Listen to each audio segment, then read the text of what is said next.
How do we begin? Analyzing song intros, and we got Mundoworld on the mind once again. Truth in progress this week. Let's kick it back to track one. I know I said last time, I was like, maybe one more Mundoworld. Figured, why not just come right back with it? Go back to back. Why not? Definitely other albums to explore, but like I said, I'm curious now. We've done like 10 already.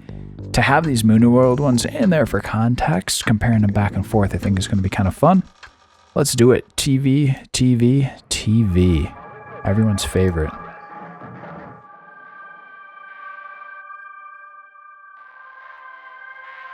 Subtly, quite a bit going on. Got the bass sneaking in. Now, we got those high pads. Are those going to be chords? Drums are late.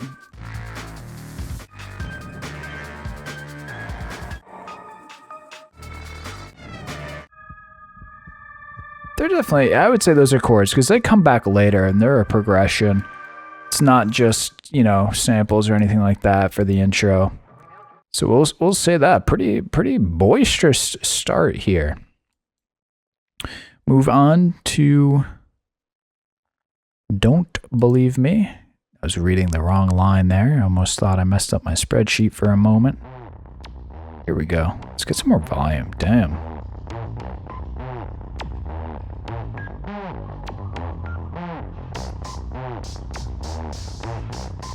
Alright, on the second pass we get the hi-hats. We do have some percussive sounds, but I think those are part of the bass. Even some beeping. If anything, let's hit it one more time. I do hear some is there atmospherics? That's what we're going to listen for this time. Something distinct from the bass, something not happening in the bass sphere, but more of a background pad.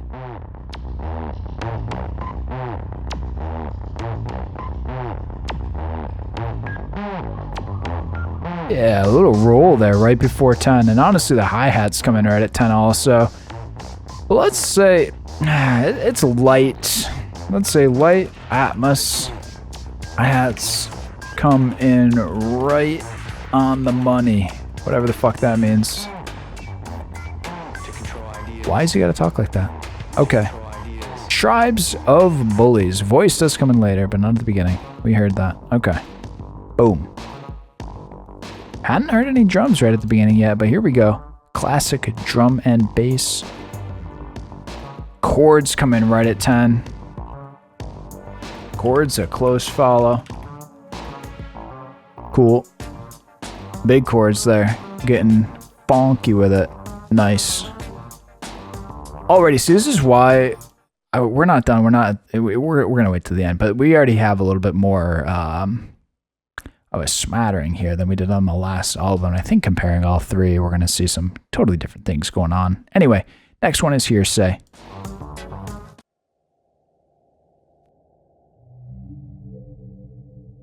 Rich, you ever hear that in your...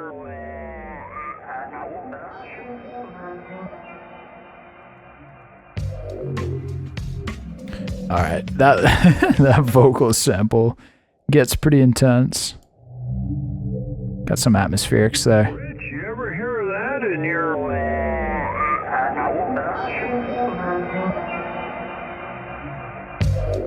Guy went full on Grape Lady. Rich never got to find out all the details there. Big old bummer. Oh well. Atmospherics and voice that times. Another. Have we? I don't recall there ever being a yellow and a pink right there, all by their lonesome. Interesting stuff there. Cool. Let's go on to Dark Invocation.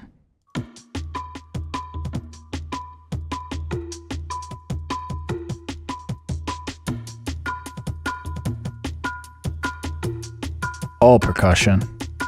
We do have some pitched percussion, but it is all drums indeed. Easy one. Let's say includes pitched percussion, but even there we got a sub drop, still just really percussion. Nice, 30 seconds in. Finally, a note. Honestly, that's pretty rare. We'll have to look and see if there's a Mundoworld one yet that was only drums. But for right now, I am the monster I fear. Fun fact, if you're watching this, that is a a Sesame Street quote. Bet you didn't. Oh, maybe you knew that. Maybe you fucking watch Sesame Street every day. But, yeah. Easter egg there. Not what you'd expect, probably.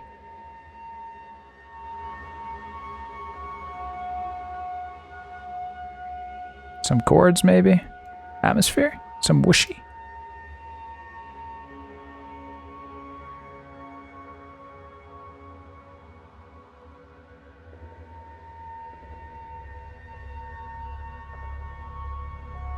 So for context, I think the progression's going to repeat. Yeah. That was really beautiful singing. It's weird. Why don't I have more singing in my songs?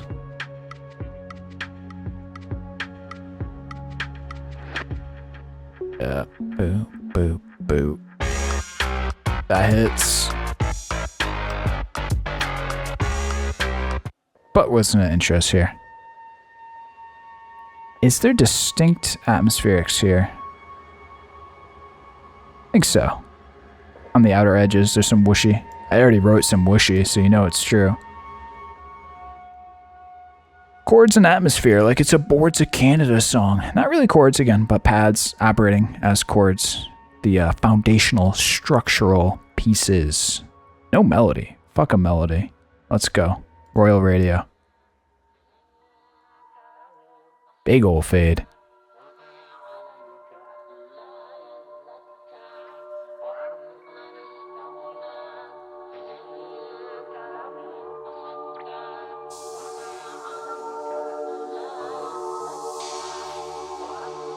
Okay, so it's voice for sure. I mean, you could argue all of these are operating as atmospherics. We have hi-hats even with some echo. We're way past quota. Drums come in.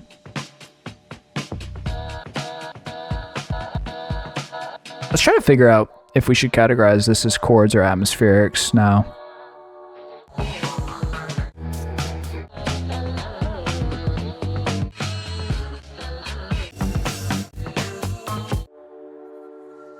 The outro. I think that actually, so these aren't really a progression that's used elsewhere in the song. They do come back in the outro, but I think that only solidifies the fact that they are operating as atmospherics and not part of the, chord progression or anything like that within the song itself. They're just atmosphere for the beginning, for the end, the environment during which, usually you're in an environment, but here it's music, which happens over time. Therefore, you're during the environment during which, what the fuck is this guy talking about? Let's move on to the last song. How you doing? Imagination. Here we go.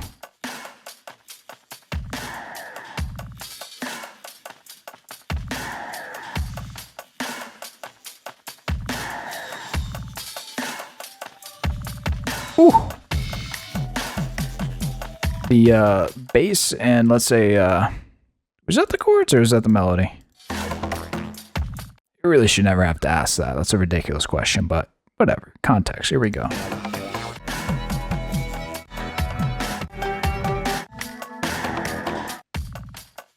Not sure if that solved anything for me.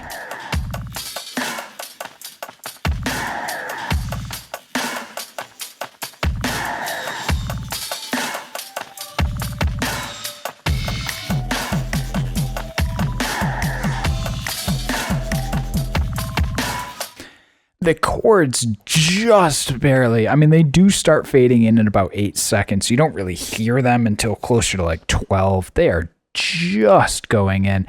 I'm going to say intro-wise, obviously, the intro is more than 10 seconds. It's probably 30 seconds in this case, but right at the outset, we should just say this is the outset, not even the intro. I would say the outset, the essence of this one is drums only.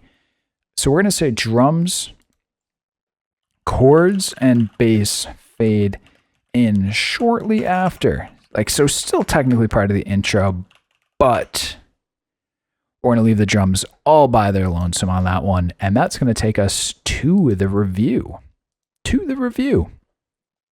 So first, let's pop it. You know, these are the two most recent Mundoworld albums, I do believe. We take a look back and forth. We're seeing less drums early on. Only 3 total. A lot less bass overall, but we do come out of the gates basin. Not as much drum, so probably not as heavy in a way. Similar chords, 2 to 3, whatever. 3 to 4 in atmospherics, but a lot more voice on Truth and Progress, at least again to start the songs. Introductions, like that Hearsay one. It starts with voice. It says, "Hello, how are you?" And then it starts playing a song, a little tune, a little ditty. Let's go back to volume 1. Similar. It's like half the time we're getting some atmospherics, so pretty prevalent, but it's not every time. And frankly, nothing is every time, and nothing is forever. Clicking back through some of the previous episodes here, again, Ochre, the champion of chords. We only had 2 chords this time, and they weren't even really chords. Square Pusher, always an interesting comparison here, but nowhere near as much drums this time around. Atmospherics, I would say actually we got a little bit more, especially on a percentage basis. Voice, certainly similar. Now let's take a look at Cyro. I would say actually similar voice and atmospherics. On a percentage basis, a little bit more atmospherics, that's for sure. Even technically voice. Drum and bass, a little bit less interesting. Interesting this time around.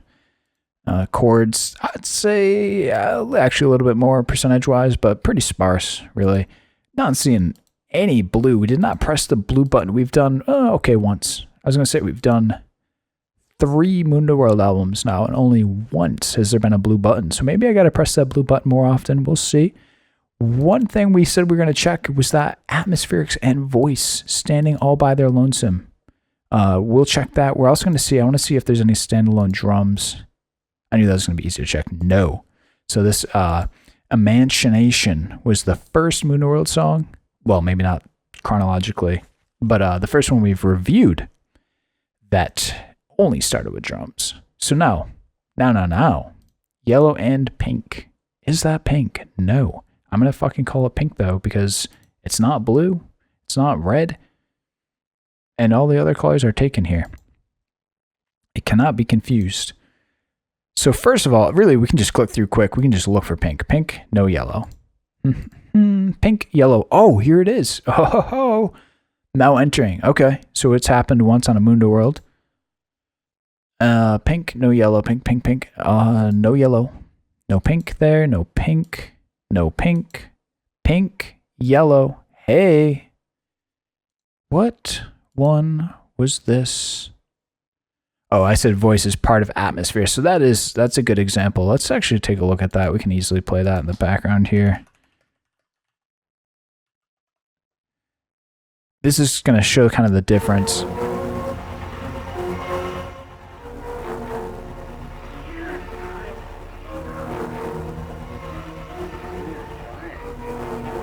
Like, honestly, that one is so different. That reminds me of Rat P's and Q's, where the voice was kind of just part of the chatter. I'm going to say, though, it is a little bit more prominent. I don't think you're really, like, supposed to consciously notice it in Rat P's and Q's, but you definitely are supposed to notice it consciously in Julie and Candy. So, subtle difference, but I think that is that. But again, very different, right? We have atmospherics and voice, the yellow and pink combo in that one. Very different than the now entering Mundoworld, where you have kind of just the buildup of sound followed by, we're now moving on to here and see some completely different things. That's the second time I fucking quoted that incorrectly out of my own song. And then this one, Hearsay, which just, honestly, that song is so weird that I don't think there is another one that we have even looked at that would be remotely similar. It is in its own category. Anyway, the only other one we didn't check, here we go. We have a pink, but no yellow. So that does it. It's all about the colors this time around. Thank you for indulging me on another episode here of Analyzing Song Intros. How do we begin? This is how we begin. We just throw some colors and see which ones stick. Anyway, hope you enjoyed it. We'll see you next time.